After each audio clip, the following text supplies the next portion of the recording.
दरअसल मामला दिल्ली से सटे उत्तर प्रदेश के जिला बुलंदशहर का है। बुलंदशहर के सिकंदराबाद पुलिस को बीती रात बदहवास हालत में एक लावारिस युवती घूमती हुई मिली। जब पुलिस ने उससे कुछ भी जानना चाहा, वो ना तो उनकी भाषा समझ सकी और ना ही अपनी समझा पा रही थी। जब पुलिस की समझ में कुछ नहीं आया तो पुलिस ने युवती को पास में ही महिला आश्रय सदन को लावारिस युवती मिलने की सूचना दी। महिला आश्रय सदन के सदस्य युवती को अपने साथ ले गए। महिला आश्रय सदन के सदस्यों ने भी युवती से बात करनी चाहिए, लेकिन युवती की भाषा समझ न आने के कारण कुछ जानना असंभव लग रहा था। पुलिस ने अपने आला अधिकारियों को इसकी सूचना दी। तब पुलिस के आला अधिकारियों ने इस युवती को जिला अधिकारी बी चंद्रकला के सामने पेश किया। दरअसल जिलाधिकारी भी मूल निवासी तेलंगाना की हैं और जब डीएम साहिबा ने इस युवती से बात करनी शुरू की तो परत दर परत कहानी खुलती गई और सुनने वाले हक्के बक्के होकर सुनते रह गए। लेकिन मैंने उसे स्लोली कॉन्फिडेंस बिल्ड करते हुए अपने भाषा में, तेलुगु में ही मैंने उससे बात की। तो उनको कोई दूसरी भाषा आती नहीं थी, तो स्थानीय लोगों ने जिला प्रोबेशन अधिकारी को पुलिस द्वारा भी संपर्क किया गया और जिला प्रोबेशन अधिकारी ने इनको तुरंत ही संज्ञान में लेते हुए जया को यहाँ जो लक्ष्मी अल्प आवास गृह है उसमें आश्रय दिया गया और तब पता लगाया कि इनको तेलुगु भाषा के अलावा और कोई भाषा नहीं आती है। युवती ने बताया कि वो तेलंगाना के जिला महबूब नगर की रहने वाली है।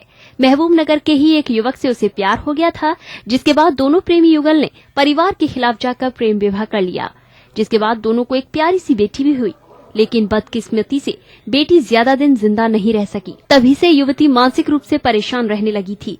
एक दिन अचानक पति ने युवती से दिल्ली घूमने की बात कही ताकि युवती का मन बहल सके और दोनों निकल पड़े दिल्ली की ओर।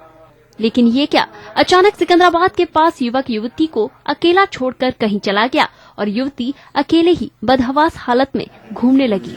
और उन्हें एक बेटी भी हुई थी जो किसी कारणवश वो खत्म हो गई और उसके बाद उनके हस्बैंड ने इनसे पीछा छुड़ाने की नीयत से किसी ट्रेन में इनको चढ़ाकर छोड़ दिया और इनको पता भी नहीं था कि ये कहाँ जा रही है। फाइनली ये यहाँ पर उतरी और अपने आप को इस हालत में यहाँ पर पाई गई, जिसकी सूचना आसपास के गांव वालों ने पुलिस को दी। डीएम ने सारी बात जानने के बाद युवती के परिजनों से फोन पर संपर्क किया, लेकिन उन्होंने युवती का नाम सुनते ही फोन काट दिया। और आज हम लोगों ने उनके घर से संपर्क करने की भी कोशिश की, लेकिन घर वालों ने भी इसे सीरियसली नहीं लिया, बल्कि फोन कट कर दिया इनके ब्रदर ने। अब बुलंदशहर की जिलाधिकारी इस युवती को किसी जिम्मेदार अधिकारी के साथ वापस युवती के मूल निवास महबूब नगर के डीएम के पास भेज रही, ताकि युवती को सही इंसाफ मिल सके। जया को न्याय की बात जो है, फर्स्ट वो अपने परिवार लोगों से वो मिलना चाह रही है, अपने भाइयों से, अपने पेरेंट्स से, क्योंकि उनके हस्बैंड ने जो किया। अब उनके पेरेंट्स के पास जब जाएगी तो निश्चित ही उनके पेरेंट्स इनको सपोर्ट करेंगे, तो ये मेरा प्रबल मानना है। तो इसके बाद तो जब ये प्रकरण वहाँ पर जिलाधिकारी के नॉलेज में आएगा तो डेफिनेटली इनको न्याय जरूर मिलेगा। मंगलवार को युवती की विदाई जिलाधिकारी ने एक मां की तरह की। विदाई करते समय उनकी आंखें नम थी। युवती को भी समझ नहीं आ रहा था कि सामने वाली महिला डीएम है या फिर मेरे घर की कोई सदस्य। महिला कल्याण से जुड़े अधिकारी युवती को डीएम के दिशा निर्देश पर महबूब नगर भेजने की तैयारी में थे। जया बिल्कुल भी पढ़ी लिखी नहीं है। 4 या 5 कक्षा वहाँ के स्थानीय लैंग्वेज तेलुगु मीडियम में पढ़ी थी और ये अत्यंत ही पुअर फैमिली से है। मजदूरी करते हैं इनके पेरेंट्स भी और हस्बैंड भी, और पारिवारिक स्थिति भी इनकी इतनी सही नहीं है। लेकिन महिला शोषण की ये पराकाष्ठा रही और काफी दुख हुआ जब पूरी बात सुनी गई।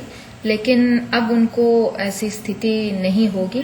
अब उनके ऊपर जिलाधिकारी महबूब नगर की भी नजर रहेगी, क्योंकि जब ये लड़की वहां जाएगी तो निश्चित ही मीडिया के भी दृष्टि में आएगी और इसका आगे भी कैसे रखरखाव हो रहा है इस पर जरूर ध्यान दिया जाए। युवती को 2 महिला पुलिसकर्मी व एक स्वयंसेवी संस्था के कर्मचारी, एक पुरुष पुलिसकर्मी व एक प्रोबेशन अधिकारी की देखरेख में महबूब नगर तेलंगाना प्रदेश बुधवार को एपी एक्सप्रेस से भेजा जाएगा। डीएम ने बुधवार को युवती को विदा किया तो वह अचानक उनके गले लग गई। उन्होंने युवती के जाने के लिए नकद धनराशि दी। इसके अलावा एक बैग दिया जिसमें कुछ कपड़े और खाने का सामान था। पति की बेवफाई से परेशान जया बुलंदशहर तक कैसे आई ये तो नहीं पता चल सका, लेकिन इतना जरूर है कि जिलाधिकारी ने उसकी हम भाषा को पहचानते हुए बात करके उसकी सारी पीड़ा को जान लिया। अब उसकी पीड़ा दूर हो पाएगी कि नहीं ये तो पता नहीं, लेकिन जया को भेजकर जिलाधिकारी बुलंदशहर ने एक परोपकार और एक पुण्य का काम किया है। बुलंदशहर से न्यू न्यूज टीम के साथ मुकुल शर्मा।